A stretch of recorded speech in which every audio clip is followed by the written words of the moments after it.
Welcome back to Impactology Live. Our next presenter is the wonderful Richenda Vermeulen, CEO of Ntegrity. I want to give a little bit of an introduction. I've had the pleasure to work with Richenda and her team at Ntegrity, and so I'll let you know a little bit about what they do. All big ideas first start as a problem, and Richenda's idea was simple. Every agency that she had worked with looked after themselves and not so much their clients. They were too focused on the short term and had little interest in increasing their clients' in-house skills. So in June 2012, Richenda resigned from a job that she loved, leading a marketing team at World Vision, to pursue a challenge, to create an agency with a difference. When it was time to pick a name, Richenda picked a promise, and that promise is Ntegrity. Ntegrity is now one of Australia's most recognised and awarded digital agencies. They've built a reputation for being action-oriented, client-focused and values-driven. They've worked with over 100 organisations, causes, companies, helping them to achieve results and, more importantly, increasing their digital capabilities and confidence. And I've had the pleasure of witnessing this firsthand, and it does give me great pleasure to welcome Richenda Vermeulen. Thank you very much, Rita. It has been a joy to work closely with Rita over the past few months. I'm going to talk a lot about purpose today, and I can wholeheartedly say that her work has helped us further our purpose, which has just been a delight. So thank you, Rita. Thank you, Richenda. Topic that I'm going to talk about today is a bit of a spin on the old marketing 4 Ps of purpose. Of marketing, which you've probably heard in your intro to marketing class, the old product, place, promotion, price. We'll go through that in a sec. But as Rita kind of outlined, the story to Ntegrity was not really a traditional story. You know, you've heard the bio. She was very complimentary in sharing that. We have, grown our team. We've won awards. We're known across the country. But there's a lot of agencies that have built teams and that are known and that win awards. And often when we talk to people outside the organisation or even our clients, as we start to get to know one another, they get a bit curious as to, who we are or what drives us. Or sometimes, to be honest, they get a little bit suspicious because they don't necessarily see or understand, why does this business care so much? Whether it's caring about the world or caring about them as a client. And usually one of the easiest ways to explain our why is just going back to where we started. And just like Rita shared, my story isn't a traditional one of a person that aspired to start a company. I actually was scared to even work in a business, let alone start one. I came from a history of entrepreneurs in my family. And entrepreneurship or starting a business, everything that I had seen growing up was that company runs your life and family comes second. And so when I was 16, I decided I will never work in a business. You know how this story ends, but here's the sneak peek. Instead, I'm going to help the world and I'm going to become a social worker. And so that's what I did. You can see me there with that awful haircut that I was very proud of at the time. This is one of my clients when I was working in Seattle. His name is Dan and he has a disability. And one of my first jobs as a social worker was helping people with disabilities find jobs. But that eventually, morphed into working for World Vision in the US. And I didn't really know, this all happened by accident, but World Vision US is actually one of the largest not-for-profits in the world fundraising wise.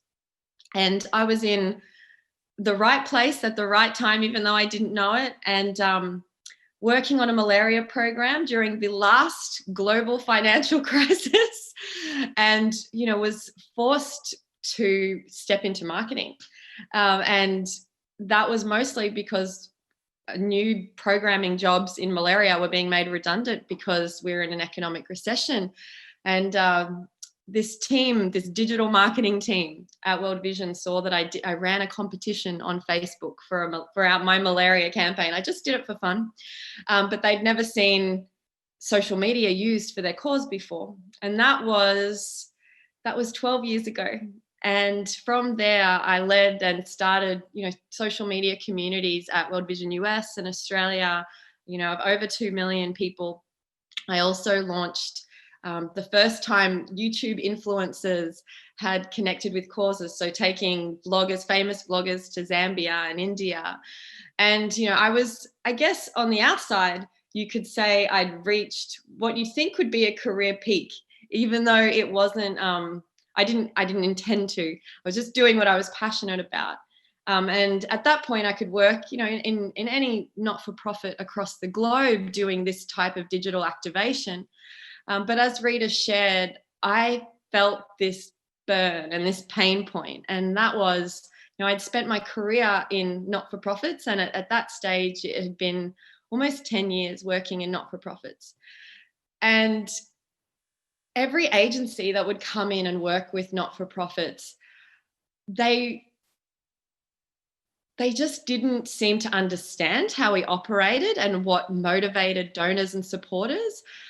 And I could say that was the number one driver, but actually the second driver was they just didn't seem to care that they were working with not-for-profits. They weren't as excited about trying to change the world as we were working in the not-for-profit, and they didn't speak our language, and they didn't have the same respect for how much every dollar meant. And so this idea of, well, maybe I'll start an agency started to bubble up, and it probably bubbled up for 18 months before I gave it some air and stepped into starting the agency. And that was 8 years ago. And it feels like yesterday recounting it, because it was very, very scary, because like I shared, I never wanted to work in a business. So feeling compelled to start one to help organizations, it meant dismantling a lot of assumptions about what working in business means, and being okay with accepting that I would form my own path and my own way, and I'd build my own company the way I wanted to, and I would prioritize my family as well in doing that. So that's a bit of the background and the why, and that will make a lot of the things I talk about make sense. As I mentioned, this was 8 years ago. Now we've worked with hundreds of not-for-profits across the world, from Australia's largest not-for-profits like the Salvation Army, Red Cross, but to also a lot of purpose-driven companies that you wouldn't necessarily know are not-for-profits, like AFL Players Association, or even larger brands that have a true deep sense of purpose, like a healthcare company that's across Australia and New Zealand, that really puts the needs of people in aged care first and their families, which we can understand now the importance of that, considering the Royal Commission into aged care. So that was, 8 years ago. We've been growing year on year 20 to 40%. And this is my team now. It's not just me alone. We've actually have, I think, 5 more people since this photo was taken. I think this is the last photo we have of us in a physical space, since we're all virtual now. But building this company has been really exciting, and something that I didn't expect to fulfill me in different ways. I knew that starting Ntegrity would meet that need, address that pain point. But what I didn't understand is that in building a business, you have the power to build something different on your own terms. And that doesn't have to look like, the businesses in my family, where you're working 24/7, or it doesn't have to look like even the not-for-profits I worked within and some of the practices that shaped them. And people that connect with us and work with us, a lot of the work we do is marketing and fundraising to help not-for-profits grow. A lot of people comment on our, you have this deep sense of purpose, but you're a business. Can you explain that? Or our staff, they feel very connected to who we are and what we do. And when Rita had asked me to speak today, it really made me question why. Why is that? And this concept of the 4 Ps of purpose came. And a lot of it came because I kept seeing companies I wouldn't necessarily call purpose driven, like oil companies and alcohol companies, start using it.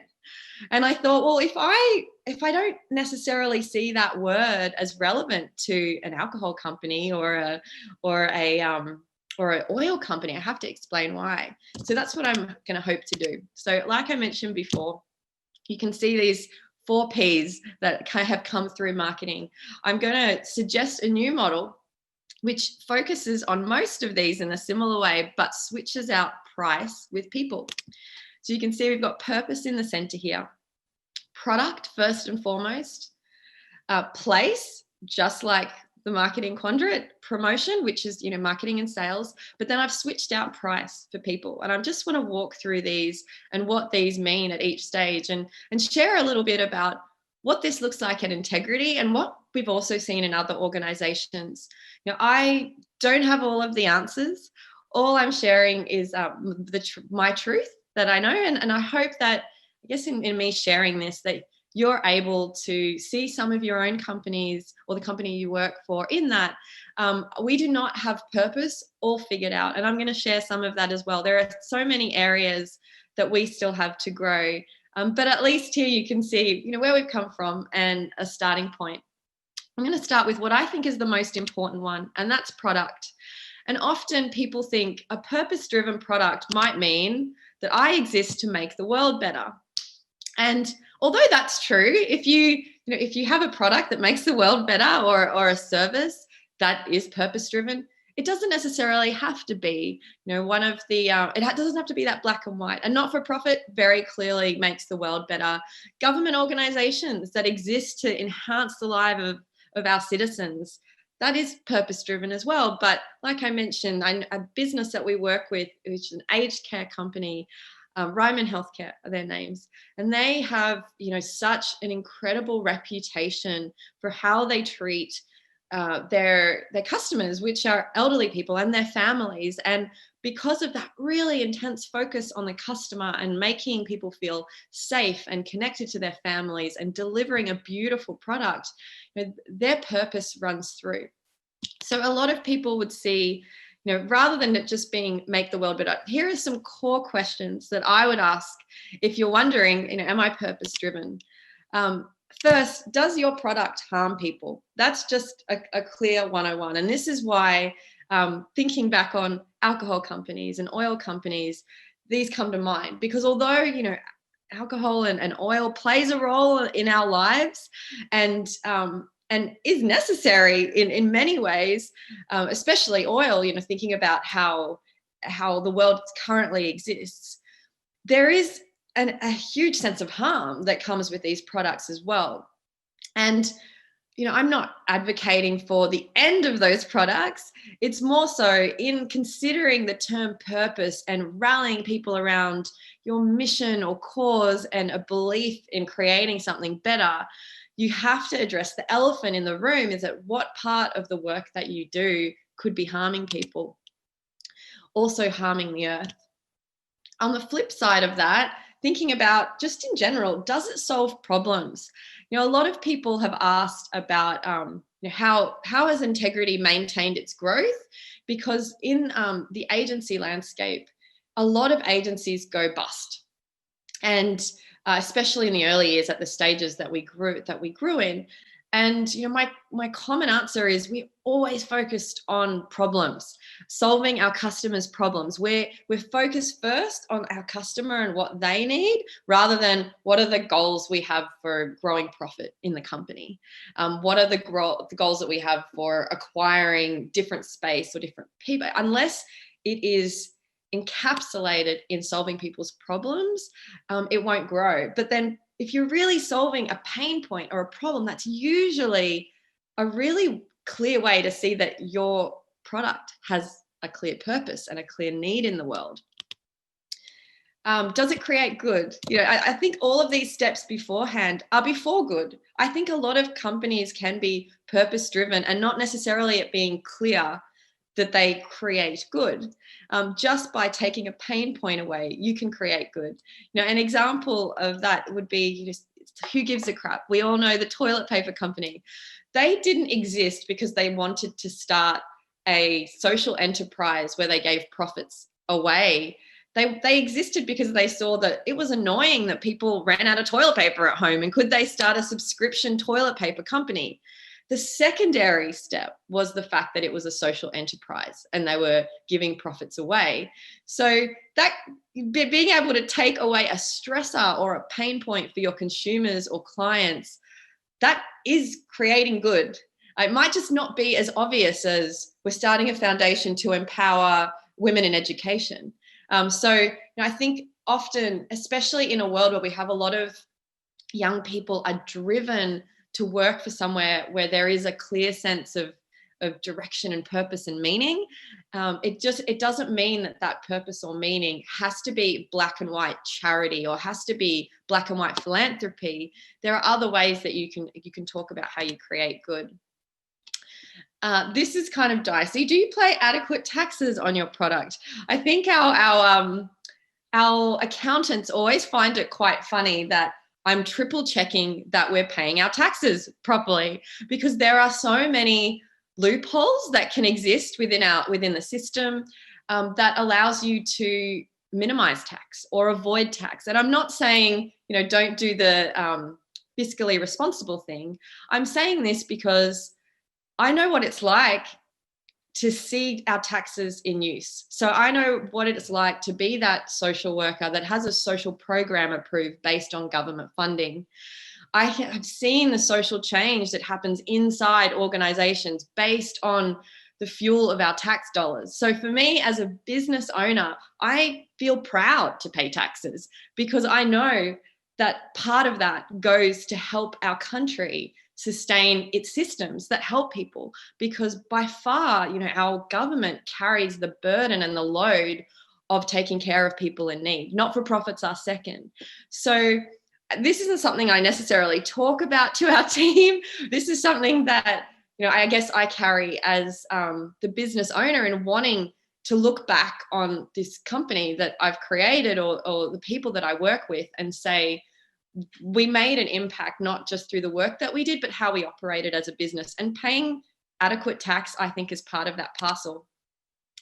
The other, and this is, often we jump to profit before thinking about taxes, but the other question is, what do you do with the profits from your product? And, this isn't a vouch for being purpose-driven and giving away all of your profit. That there is a train of thought out there that would push into that. But what I have seen in not-for-profits has shown me that when you give too much profit away, or when you have to immediately redistribute profit, often you're looking at short-term wins or gains rather than long-term. So I think really being responsible in looking at how profit is used to drive future growth and future purpose is important. But there may be an element of generosity that comes into giving away your profit. It doesn't have to be a social enterprise style where all of profits are given away or a certain percentage. It could be something that you rally your team around. Is there a cause or organization that you find your team are really passionate about? During the bushfires earlier this year, was your company affected? Was there a certain percentage of profit you could commit to bushfire relief? It doesn't have to be as black and white as setting up a foundation or any sort of formal structure.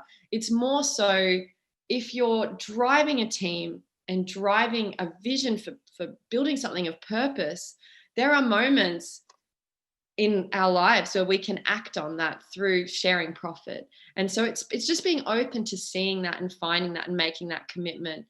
Separate to that, I guess it's your own generosity and goals as if you're a business owner as to how you share your profit. But again, that's everyone's personal business. I don't think that being a purpose-driven company is a black and white thing of you work with charities or you give all your profits away. It's about navigating what your truth is in that. And for me at Integrity, Kyle and I, my husband, we are the co-owners of the company. For the first 7 years, our profits and what we do with them was very private. And, we we love not-for-profits, and we love helping them, and donating to them was really important. So we donated quite a large portion of our profits to charities that we're passionate about. But we did that all privately as owners. We didn't necessarily brand that as part of the company. And that is because, to be honest, we wanted to pick the not-for-profits that we wanted to help. And they're not going to be the biggest brand names. They were going to be causes that were close to us. At the level of maturity that we are in a company now, we're seeing that we want to change that. And we want to create a broader giving fund. And that's part of us maturing as a company, and it not being 10 people anymore, but growing to 20 or 30, and knowing that so much of our team are passionate about not-for-profits as well. So that's a bit of a shift for us. But again, I guess this is speaking to it. Profit and sharing profit doesn't have to be black and white. We are not a social enterprise that gives a certain percentage of our profits away. And we're still evolving in this space. So it's about finding, I guess, your level of comfort in that. Secondly, people. Rita would be very familiar with this one after working with our team over the last few months. But often I hear, yes, we're purpose-driven, we treat people well. And how that's communicated is we pay people fairly, we abide by legal and HR standards, and we give people a training budget. And that's often seen as we treat people well. And at Ntegrity, I guess the ways that we see ourselves as purpose-driven is considering ourselves as people first. And how we do that is we always, I guess, ask that question: are we valuing people in this circumstance, in this difficult economic climate? How do we value people in looking at their growth and trajectory? Are we valuing what they want? In the same way that we're trying to be customer centric for delivering our services, when it comes to our team, we want to be team centric in thinking about how we unite people around reaching our goals. But also, for me, it's been trying to hire the right people that value that as well. I've definitely made mistakes over the years where I've hired people in that I could first see could help deliver our services. So they had the skills to do marketing and fundraising for not-for-profits, but they didn't always share this same value of people. They thought that people were expendable, or that they could easily be hired and fired. And that caused a lot of tension. And it made me also see that our purpose wasn't just about helping not-for-profits. It was about being a workplace that stood for people and wanted to grow with them. Which I guess kind of brings me to the next couple is, are you as a leader, and is your team invested in not just being fair and treating your staff well, but are you invested in their growth? Because all people and organizations want to have some element of growth, and that isn't going to be black and white. You know, when we were smaller, that could be a lot more individualized, and now we're systematizing that. How do you be a place where people feel a true sense of meaning, that I will be here and be able to grow alongside the company growing? And clarity on roles and responsibilities comes into that. You know, there's a lot of talk about mental health at work, and I'm going to touch on that in a sec, but one of the things I've seen have the biggest impact on mental health isn't necessarily adapting working hours or talking about mental health at work. It's actually just about having very clear roles and responsibilities, so people know what they're supposed to do and where and what they're not supposed to do. It sounds like a real no-brainer, but it's quite surprising how often that's forgotten. And you know, our role working with so many hundreds of not-for-profits is we often see that missing. So sometimes the deep purpose of a not-for-profit and how they want to change the world almost becomes too much of the focus. And it shifts from the people that have to drive that engine. And there's a lot of unclear roles and responsibilities on how you achieve that. So what that often means is staff feel this weight of, it's on my shoulders to change the world and to help this company grow. And if I don't achieve that, I'm letting our clients down. I'm letting people that are homeless down. I'm letting women that are suffering from domestic violence down.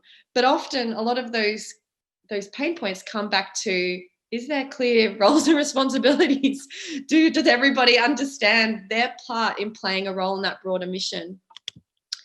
Also, is there transparency of information? This is a really simple one, and I think anyone that would come into our company from our accountants to our clients would be shocked at the amount of information we share. We share, we share revenue information, profitability information, productivity information. We share financial targets.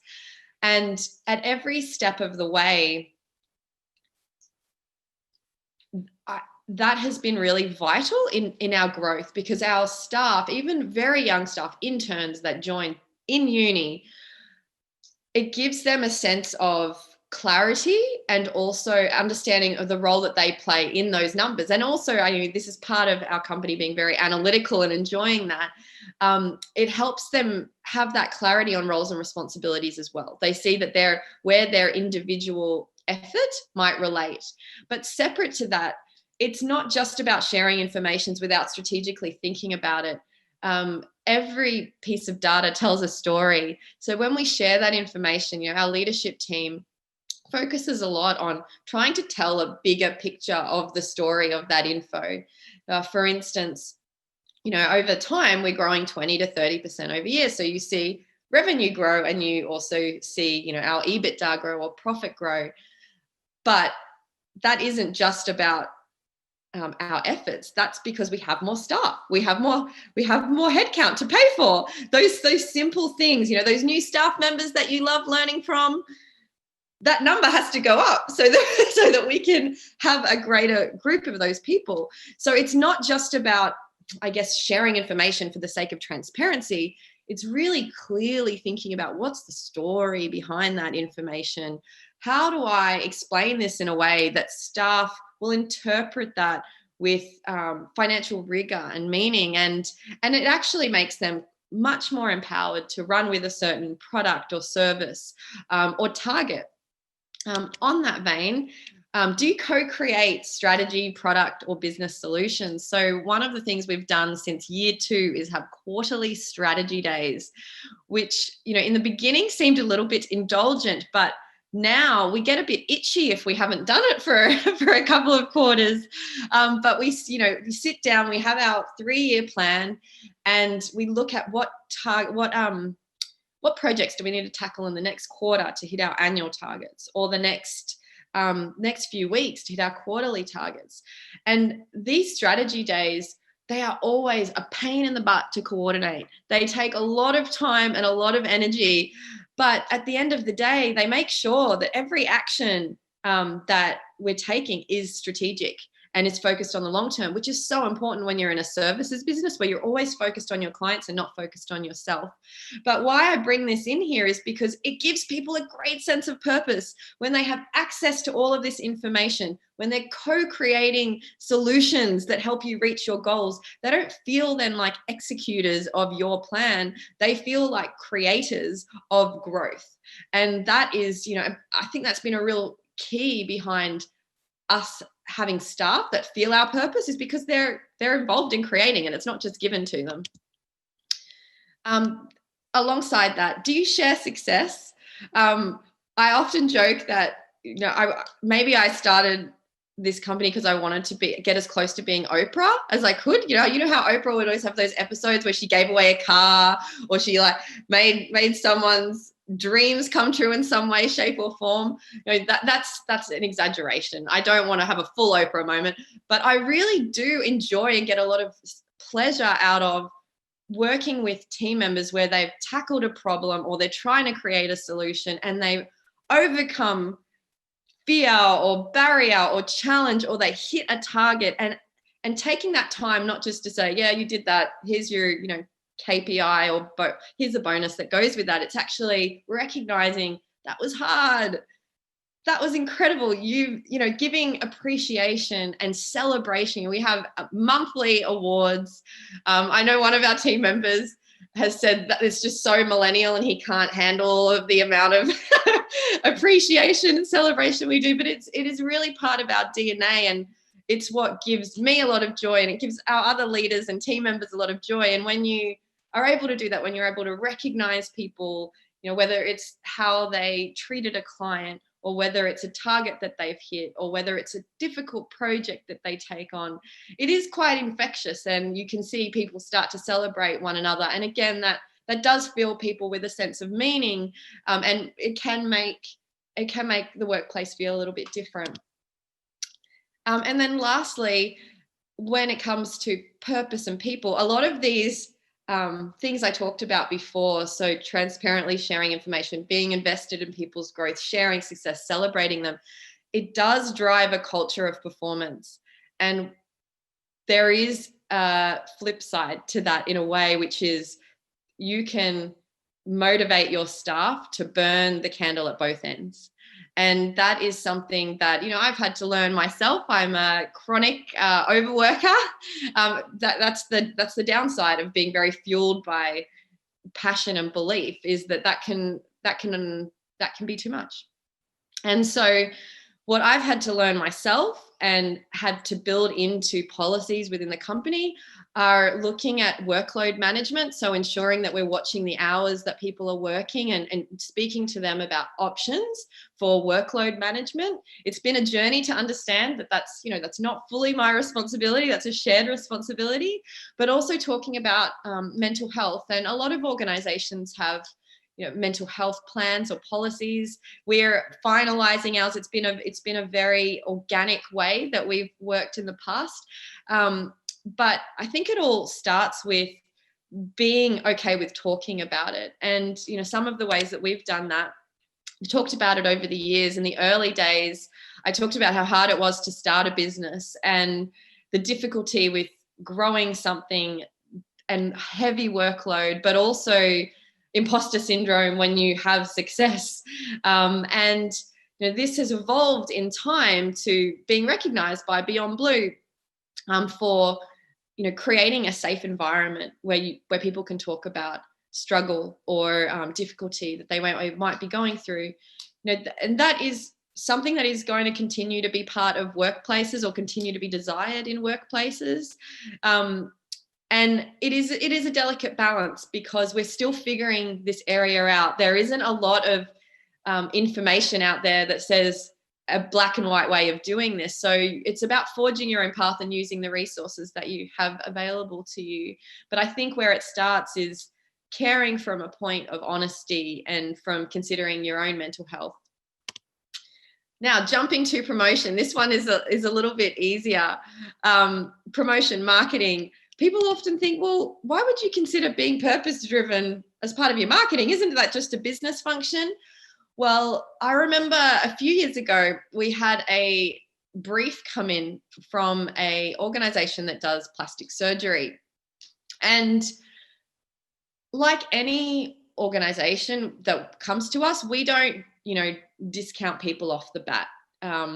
We will look at, what does the brief say? Because when you think about plastic surgery, there's a lot of people that get help through plastic surgery, people that were born with, facial defects. There's lots of other reasons why people might get plastic surgery. So let's be open to considering, whether this is an organization that could create good.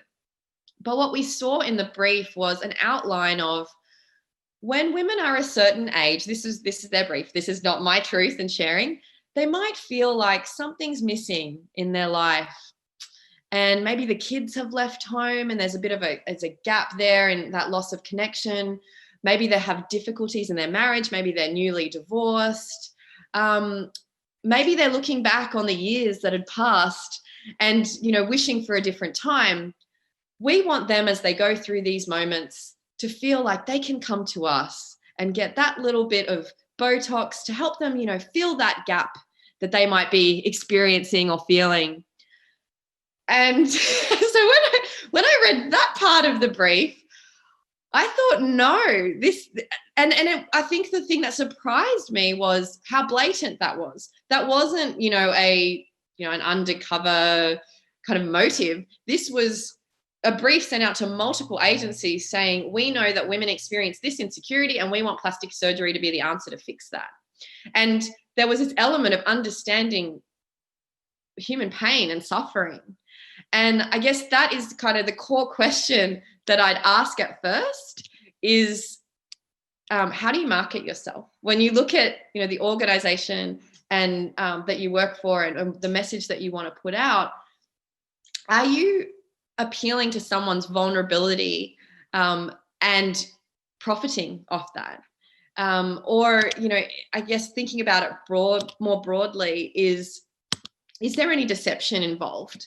So, you might have heard about that often in, you hear about deception when it comes to buying and selling houses and in different industries, but deception can take different forms. Are you inviting someone to an event and the event isn't what you marketed it as?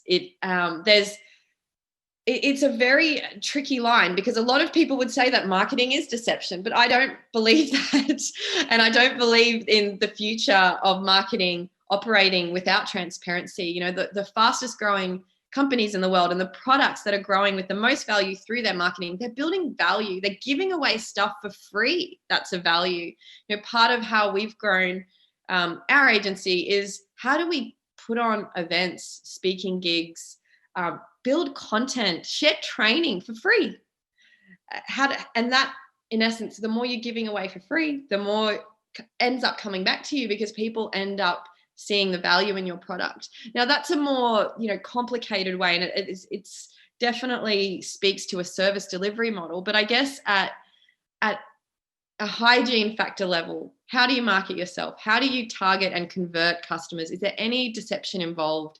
Is what you're sharing transparent? One of the things that we're very transparent with is our pricing and the hours that go into the work that we do. Any question that would come up from a client, we should be able to answer through practices and procedures that we have in place that shows the work that we're doing. I think being purpose-driven is just really about transparency and honesty here, and asking that question, is there any harm involved in that process?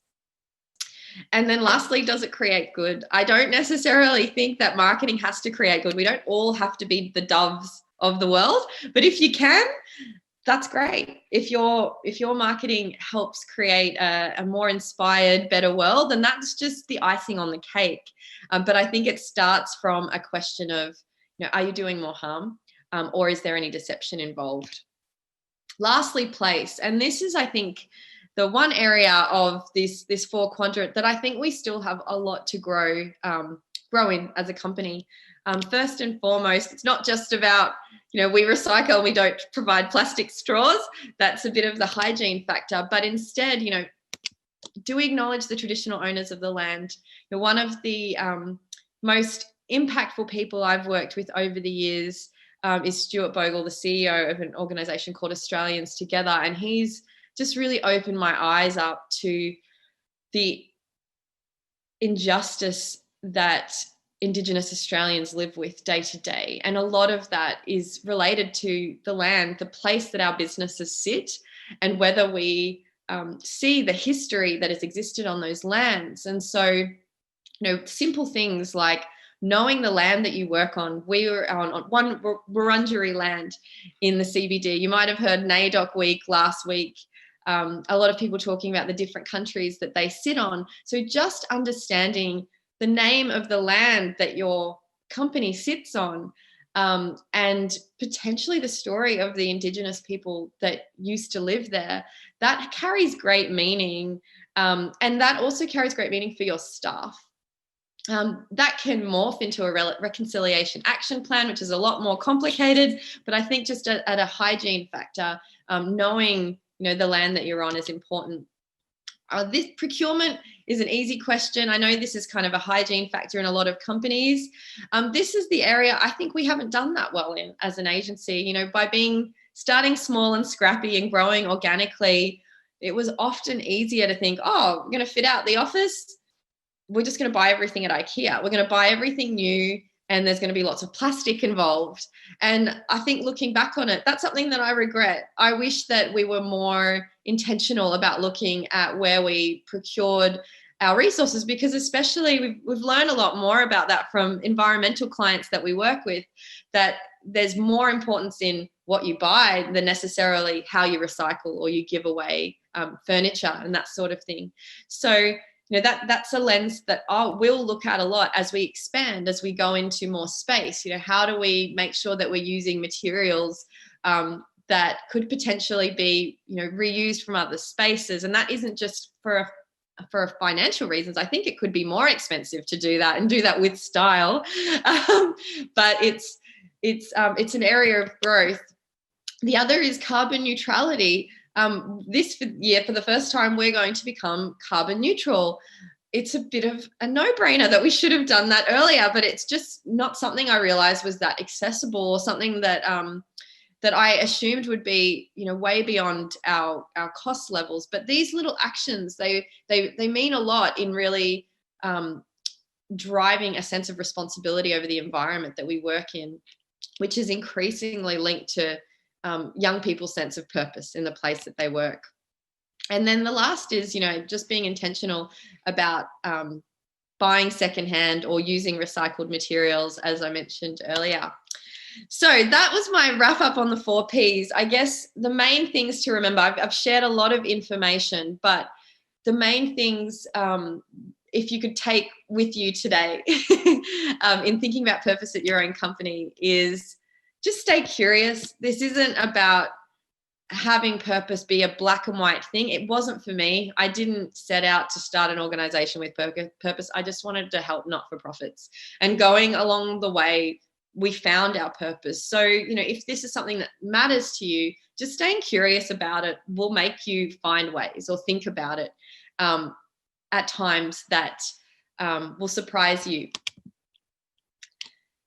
The second one, and I mentioned this a little bit about valuing people before, make sure that if this is important to you, just work with people, your leadership that shares that vision and value, so that you're not doing this on your own, because they're often going to have the answers to things that you're not. But it's more so just important that, they all share that sense that it is very easy to put profit over purpose. There are so many ways that you can become more profitable if you're okay with putting aside a care for people, a care for the environment, a care for trying to create good in the world. But if you work with people that share your values, there's less of that tension. Now, saying that, it doesn't go away. Even when you're aligned, there will still be difficult conversations and debate. And an example of that I can share is earlier this year, when we were going into this ISO pivot COVID craziness, we had to make some financial decisions for the company. And one of them was making one of our staff redundant. And for our team, where people and being people first and people focused has been so important to the company, one of our team couldn't understand why we'd make that choice. How could we make somebody redundant in this kind of economic climate? But what we worked through together was that keeping that person on was not in line with the services that we could deliver to help our clients. And they wouldn't be best utilized in the company, and that would really impact them and their growth at the company as well, as it would impact our ability to meet our mission and help not-for-profits. So there are lots of conversations that exist like that. It is not black and white, but knowing that you're on the same page and that you can work through it and that you can have those difficult conversations is the most important part. So thank you for this presentation today. That's my last 2 cents. I'd be more than happy to answer questions, but I know that I am right on time. So over to you guys. Thank you, Richenda. Look, we'll have we've probably got about 5 minutes. So firstly, that was fantastic, and I love the quote, "Small and scrappy startup." I think this is an absolute must-see for anyone that is a small and scrappy startup. So thank you for so many insights. I want to draw out a couple of your thoughts and ask you a couple of questions. Firstly, just an observation in terms of your own journey. It just seems like some of your experiences, but also your awareness of self and the world, it feels like the universe in the early stages was just tapping you along in the right direction. Yeah. And whilst it was unconventional, you've obviously, the opportunities that were put in front of you, you've seized those. right at the beginning, you spoke about a business needs to fulfill you. In what way has this business fulfilled you? Oh, what a question. Try not to get teary on a Saturday morning presentation. In so many ways, I think fulfillment within this business has been seeing that pain point that I felt when I was working at World Vision.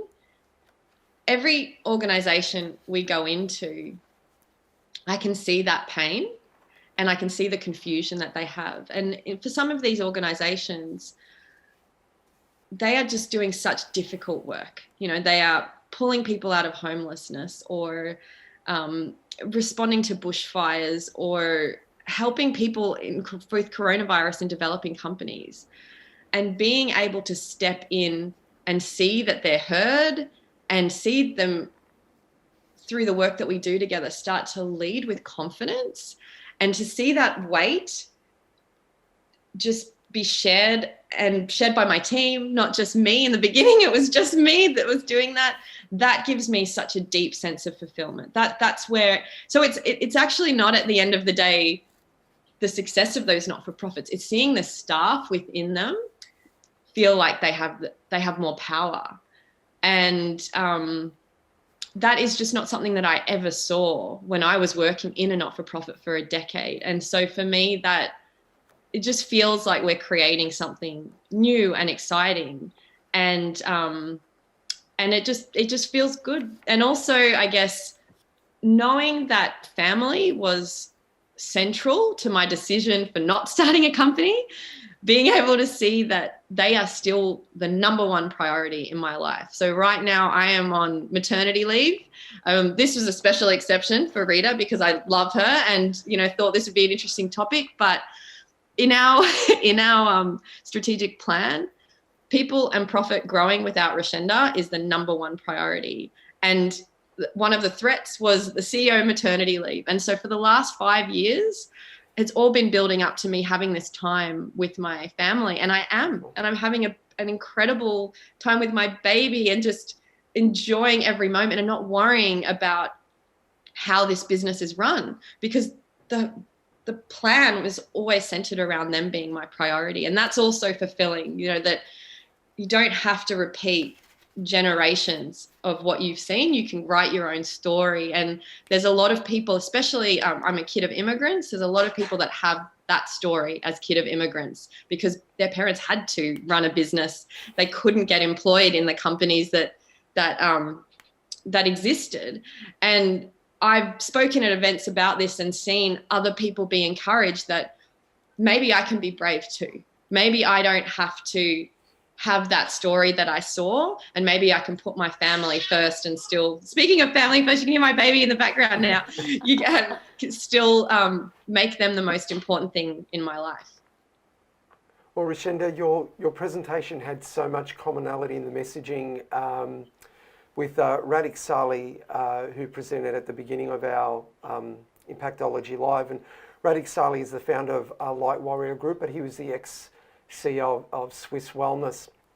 And his topic was on capitalism for good. And his philosophy is that you can do good and be good. So you can run a profitable business but still deliver value to the community. And that's what really jumps out for me in what you've shared with us today. And I'm going to re-look at this presentation because I think there's a number of questions I think Rita and I need to re-look at in terms of what we're doing as well. So thank you so much. We're going to end on a note that's been consistent across the whole event. We're going to ask one question and we're going to have one small game, and it's going to take a couple minutes. Are you up for the challenge? I am. Wonderful. Hey, Ashna. This is my daughter, Ashna. That's okay. Hello. You can play along with Mum. That's it. Play the game with me? Okay. Yeah. So Richenda, if you were on a video call with your 18-year-old self, what life advice would you provide young Richenda? Oh my goodness.